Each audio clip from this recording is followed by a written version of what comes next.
Welcome to ASPN academy. இது TNPSC toppers சீரீஸில் part 27th video தான் இன்றைக்கி நம்ம பார்க்க போகிறோம். உங்கள் எல்லாருக்கும் தெரியும், நம்ம வந்து ஜிகேலையும் தமிழ்லையும் இருக்கிற முக்கியமான டஃப்பான கொஸ்டின்ஸ் டாப்பர்ஸ் மட்டும் அட்டன் பண்ணக்கூடிய கொஸ்டின்ஸாக எடுத்து நான் ஒவ்வொரு பார்ட்லையும் 10 கொஸ்டினாக கொடுத்துட்ருக்கேன். அந்த வகையில் இது 27வது பார்ட்டு. இதுக்கு முன்னாடி இருக்க பார்ட் நீங்கள் பார்க்கல அப்படின்னா அதையும் பார்த்துட்டு இதை வாங்க. குரூப் 2 எக்ஸாம் போகிறதுக்கு முன்னாடி இதில் இருக்க எல்லா கொஸ்டின்ஸையும் மேக்ஸிமம் ஆப்ஷன் இல்லாமவே மனப்பாடமாக சொல்கிற அளவுக்கு ப்ராக்டிஸ் பண்ணிட்டு போங்க. உங்களுக்கு எக்ஸாமுக்கு ரொம்ப ரொம்ப யூஸ்ஃபுல்லாக இருக்கும். ஏன்னா 1 மார்க் தான் உங்களோட வெற்றி தோல்வியை தீர்மானிக்க போகுது. அதனால் நீங்கள் எந்த ஒரு கொஷினில் கூட சான்ஸ் எடுக்கக்கூடாது. அதுக்காக தான் இதை நான் ப்ரிப்பேர் பண்ணுறதுக்கு நிறையவே கஷ்டப்பட்டு தான் எடுத்து போகிறேன். எவ்வளவோ பாடங்களை ரெஃபர் பண்ணி அதுலேயும் ரிப்பீட் ஆகாமல் நீங்கள் தெரியாத கொஷின்ஸை இதுவாக இருக்கும் அப்படின்னு யோசித்து தான் நான் எடுக்கிறேன். ஒவ்வொன்றுக்குமே நிறைய டைம் எடுக்குது. ஆனால் நீங்கள் ஸ்பெண்ட் பண்ண போகிற டைம் என்னவோ 10 to 15 மினிட்ஸ் தான் ஒரு நாளைக்கு. உங்களுக்கு ரொம்ப ரொம்ப ரொம்ப யூஸ்ஃபுல்லாக இருக்க போகிற ஒரு part.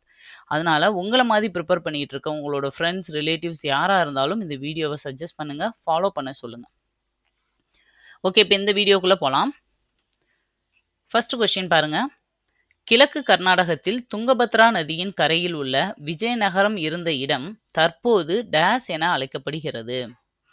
Option 1 Kolar, option 2 Belgaum, option 3 Hampi, option 4 Vidyanagar. இந்த 4 இதில் என்ன அப்படிங்கிற பேரில் இப்போ அழைக்கப்படுது? அந்த விஜயநகரம் இருந்த இடம் இப்போ என்ன பேரில் அழைக்கப்படுதுன்றது தான் கொஷின். ஆன்சரை வந்து கெஸ் பண்ணி வச்சுக்கோங்க. 30 செகண்ட்ஸ் முடியறதுக்குள்ள.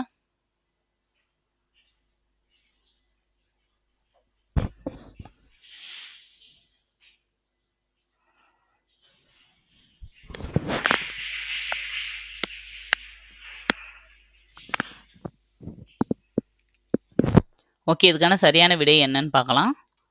ஹம்பி அப்படிங்கிறது தான் சரியான விடை. இப்பயும் ஹம்பி அப்படிங்கிற பேரில் தான் ஹம்பின்னு சொல்லுவாங்க, ஹம்பின்னு சொல்லுவாங்க. இந்த மாதிரி இதில் தான் வந்து இப்பயும் அந்த இடம் அழைக்கப்படுது. இது வேறு எதுவுமே இல்லை, விஜயநகரம் தோன்றின அந்த இடம்தான். இது விஜயநகர பாமினி அரசுகள்லேருந்து கேட்ட ஒரு கொஸ்டின். நெக்ஸ்ட்டு செகண்ட் கொஸ்டின் பாருங்கள். கீழ்கண்டவற்றில் சரியானது எது? அவை இங்கே உள்ளது. ஆப்ஷன் 2 அவை இங்கே உள்ளன. ஆப்ஷன் 3 அது இங்கே உள்ளன. ஆப்ஷன் 4 அது இங்கே உள்ளவை. இந்த 4 இதில் எது சரியானது? ஒருமைப்பன்மை நம்ம படிச்சிருப்போம் இல்லையா தமிழில், அதுலேருந்து கேட்ட கொஸ்டின் தான் இது. எந்த சென்டென்ஸ் கரெக்டான ஃபார்மேட்டில் இருக்குது அப்படிங்கிறத சொல்லுங்கள்.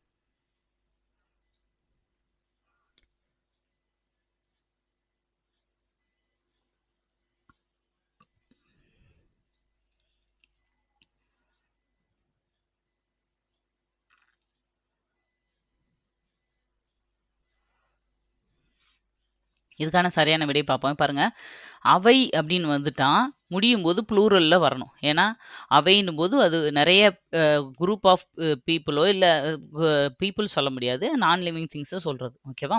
அப்போது அவை அப்படின்னு வந்துடும்போது உள்ளன அப்படின்னு முடியணும். உள்ளது எதுக்கு வரும்? ஒரு பொருள் அது அப்படின்னு வந்தால் உள்ளதுன்னு வரலாம். அப்போது இங்கே சரியான விடை எது? அவை இங்கே உள்ளன அப்படிங்கிறது தான் சரியான விடை. ஒருமைப்பன்மை அறிதலில் இந்த டாபிக், இந்த மாதிரி கொஸ்டின்ஸ் தான் உங்களுக்கு நிறைய வரும். ஓகே, தேர்ட் கொஸ்டின் பாருங்க. பொது கணக்கு குழுவின் தலைவரை நியமிப்பவர் யார்? இது நான் பாலிட்டியிலேருந்து கேட்டிருக்கேன். ஆப்ஷன் 1 பிரதமர், ஆப்ஷன் 2 குடியரசுத் தலைவர், ஆப்ஷன் 3 சபாநாயகர், ஆப்ஷன் 4 அனைவரும். இதில் பொது கணக்கு குழுவோட தலைவரை யார் நியமிப்பாங்க அப்படிங்கிறத கெஸ் பண்ணி ஆன்சரை சொல்லுங்கள். ரிமைனிங் டைமில் நீங்கள் அந்த பொது கணக்கு குழுனா என்ன, அதில் யாரை வந்து தலைவராக, யார் நியமிப்பா, யார் தலைவராக இருப்பா, இதெல்லாம் பற்றியும் கொஞ்சம் அப்படியே ரீகால் பண்ணிக்கோங்க.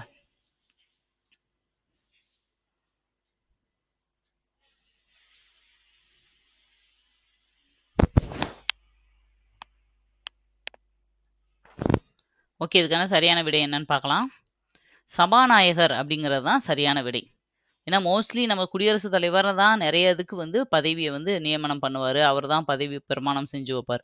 அதனால் அவருன்னு நினைப்பீங்க. பட் பொதுக்கணக்கு குழு அப்படிங்கிறது ஒரு தனி மத்திய அரசால் உருவாக்கப்படுற ஒரு குழு தான், ஒரு தனிப்பட்ட குழு.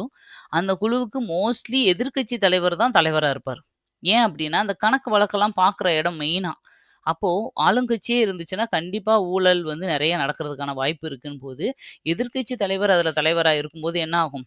கண்டிப்பா உள்ள என்ன நடக்குதுன்னு நோண்டி நோண்டி அவங்க கொஸ்டின் கேட்டுருவாங்க. அதுக்காக மோஸ்ட்லி அந்த மாதிரி அவங்கள தான் தலைவரா போடுவாங்க. மக்களவை சபாநாயகர் தான் இத வந்து தேர்ந்தெடுப்பாரு, தலைவர. நம்ம இதுல மத்திய அரசு லெசன்லேருந்து கேட்ட ஒரு கொஸ்டின். நெக்ஸ்ட் 4th கொஸ்டின் பாருங்க. செங்கோட்டையின் மற்றொரு பெயர் என்ன? Option 1 Humayun tomb, option 2 Lal Qila, option 3 lotus temple, option 4 Jantar Mantar. இந்த 4 இதுல செங்கோட்டைய இன்னொரு பேர்ல எப்படி சொல்லுவாங்க அப்படிங்கிறது தான் இதுல கொஸ்டின்.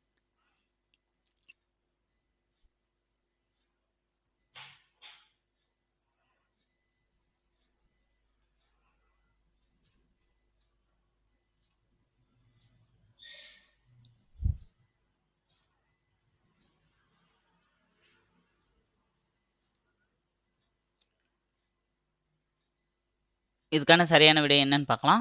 லால் குயிலா அப்படிங்கிறது தான் சரியான விடை. லால் அப்படின்னா ஹிந்தியில ரெட் கலர், ரெட்டுன்னு அர்த்தம்.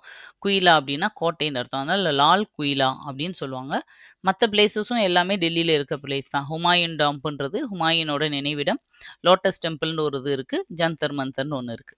இது முகலாய பேரரசுலேருந்து. ஏன்னா முகலாய பேரரசர்களோட வாழ்விடம் தான் இந்த செங்கோட்டை அப்படின்னு சொல்றாங்க. சிவப்பு நிற கற்களால் கட்டப்பட்டதுனால இது செங்கோட்டைன்னு பெயர் பெற்றது. Okay, next 5th question. மானட்டா என்பதன் பொருள் யாது? ஆப்ஷன் 1 பண்டமாற்று, ஆப்ஷன் 2 பணம், ஆப்ஷன் 3 நுகர்வு, ஆப்ஷன் 4 பகிர்வு.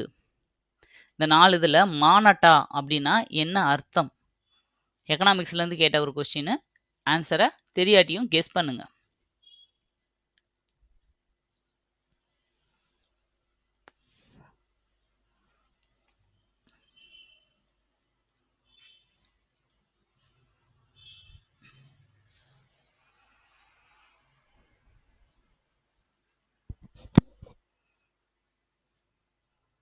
இதுக்கான சரியான விடை என்னன்னு பார்க்கலாம். பணம் அப்படிங்கிறது தான் சரியான விடை. மானட்டா அப்படிங்கிறதுலேருந்து தான் பணம்ன்ற வார்த்தை வந்துச்சு. அப்படியே மணி அப்படின்னு வந்து அதுலேருந்து மருவி மருவி பணம் வந்துருச்சு. அதாவது அந்த மீனிங்கில் பணம்ன்ற வார்த்தையை நம்ம எடுத்திருக்கோம். தமிழ்நாட்டில் பொருளாதார முறைகள் அப்படிங்கிற ஒரு லெசன்லேருந்து எக்கனாமிக்ஸ் டாப்பிக்கில் எடுத்தது. நெக்ஸ்ட் 6th கொஸ்டின் பாருங்க. இந்திய மண் வகைகளுள் பொதுவாக பற்றாக்குறையாக காணப்படுவது எது? அதாவது எந்த வகையான சத்து இந்திய வகை மண்ணுகளில் வந்து கம்மியாக இருக்குது மோஸ்ட்லி அப்படின்றது தான் கொஸ்டின்.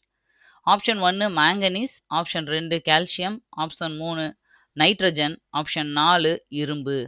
இதில் எந்த வகையான சத்து பொதுவாகவே இந்திய வகை மண்களில் இருக்குது, கம்மியாக இருக்குது?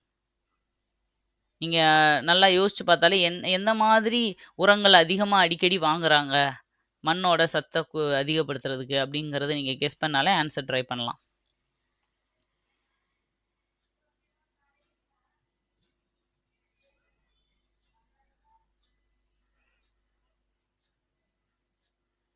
ஓகே, இதுக்கான சரியான விடை பாருங்க.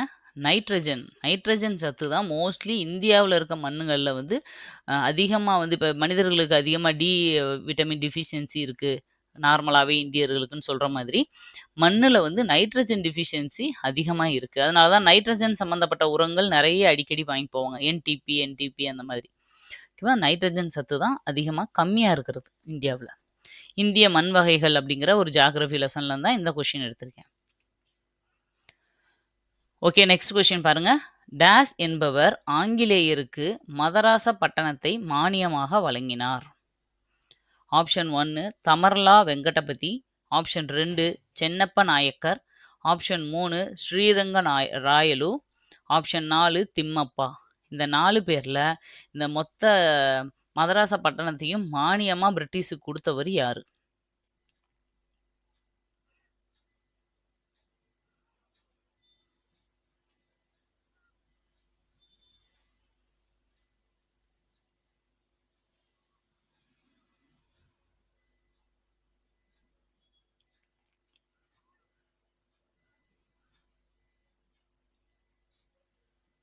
இதுக்கான சரியான விடை வந்து தமர்லா வெங்கடபதின்றது தான் சரி.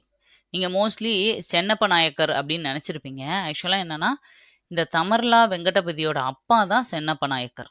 ஓகேவா? அப்போது இந்த தமர்லா வெங்கடபதி என்ன பண்ணியிருப்பாரு, மதராசப்பட்டினத்தை மானியமாக கொடுத்துருப்பாரு. கொடுத்துட்டு சென்னப்பட்டணம் இதுக்கு நீங்கள் பேர் வைக்கணும் எங்கள் அப்பா ஞாபகமான்னு சொல்லி கேட்டிருப்பார். ஆனா, பிரிட்டிஷ் அவங்க சொல்றதெல்லாம் கேட்பாங்களா என்ன? ஸ்ரீரங்கராயலுன்னு 3வது ஆப்ஷன்ல ஒருத்தர் குடுத்துருக்கேன்ல, அவர் யாருன்னா, ஸ்ரீரங்கப்பட்டணத்த மானியமா குடுத்தவர் தான் ஸ்ரீரங்கராயலு. அவருகிட்ட ஸ்ரீரங்கப்பட்டணத்தையும், இவருகிட்ட மதராசப்பட்டினத்தையும் வாங்கி, ஆ அதுக்கப்புறம் தான் மதராசப்பட்டினம்ன்ற பேரே வைப்பாங்க. இவர் குடுக்கும்போது அதுக்கு என்ன பேருன்னு தெரியாது. பட் சென்னை பட்டணம்னு வைங்கன்னு சொல்லியிருப்பாங்க. ஆனா பிரிட்டிஷ்காரங்க மதராசப்பட்டினம்னு வச்சுருவாங்க. ஓகேவா? தமர்லா வெங்கடபதி. ஆங்கிலேயர் ஆட்சியில் நகர்ப்புற மாற்றங்கள் அப்படிங்கிற ஒரு லெசன்லேருந்து எடுத்த ஒரு கொஸ்டின் தான் இது. அதுக்கப்புறம் தான் நம்ம வந்து பழையபடி அந்த அவர் ஆசைப்பட்ட மாதிரியே சென்னைன்னு பேர் கொண்டு வரணும்னு சொல்லி, இப்ப நம்ம கொஞ்சம் கொஞ்சமா போராடி மாத்தி சென்னைன்னு கொண்டு வந்திருக்கோம். ஓகே 8த் கொஸ்டின் பாருங்க. தகவல் அறியும் உரிமையை எந்த நாடு முதலில் ஏற்படுத்தியது? Option 1 America, option 2 England, option 3 France, option 4 Sweden. இந்த 4 நாட்ல தகவல் அறியும் உரிமை அடிக்கடி எனக்கு இந்த கொஸ்டின் கேட்டுட்டு இருக்கேன் நானு. ஆனா ஃபர்ஸ்ட் இந்த இத வந்து ஏற்படுத்தின நாடு எது?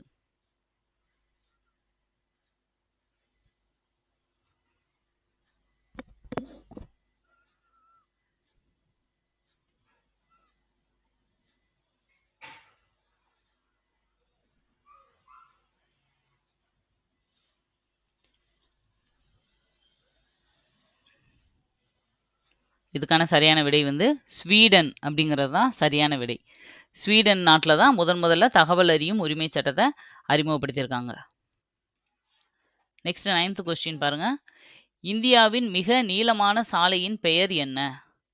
Option 1 Buckingham road, option 2 grand trunk road, option 3 national highways, option 4 highways road.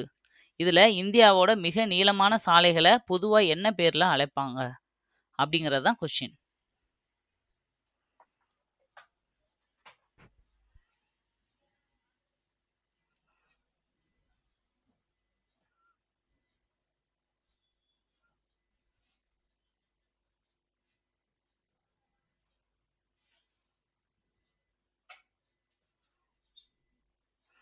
இதுக்கான சரியான விடை என்னன்னு பார்ப்போம்.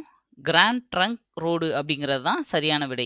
பெரிய பெரிய சாலைகள் எல்லாமே அதாவது ஆயிரக்கணக்கான மைல்கள் ஒரே சாலைகள் இருக்கும். அதெல்லாம் கிராண்ட் ட்ரங்க் சாலைகள்னு சொல்லுவாங்க. இது வந்து ஷெர்ஷா சூரி நம்ம படிச்சிருப்போம் இல்லையா? அவர் காலத்திலேயே இந்த கிராண்ட் ட்ரங்க் சாலைகளை அவர் தான் ஆரம்பிச்சிருப்பார். இது வந்து இந்தியாவில் போக்குவரத்து அமைப்பு அப்படிங்கிற லெசன்லேருந்து எடுத்த ஒரு question. Next 10th question last question. உலக மொழிகளை 7 மொழி தொகுதி மற்றும் 30 மொழி குடும்பங்களாக வகைப்படுத்தியவர் யார்? Option 1 G L. ஸ்ட்ரேஜ், ஆப்ஷன் 2 டி. ஸ்ட்ராம், ஆப்ஷன் 3 பேக்கர், ஆப்ஷன் 4 ட்ராயன் பே. இந்த 4 பேர்ல யாரு மொத்த உலக அளவில் இந்திய மொழிகள் இல்லை உலக மொழிகளை 7 மொழி தொகுதியாகவும் 30 மொழி குடும்பங்களாகவும் வகைப்படுத்தியவர் யார்?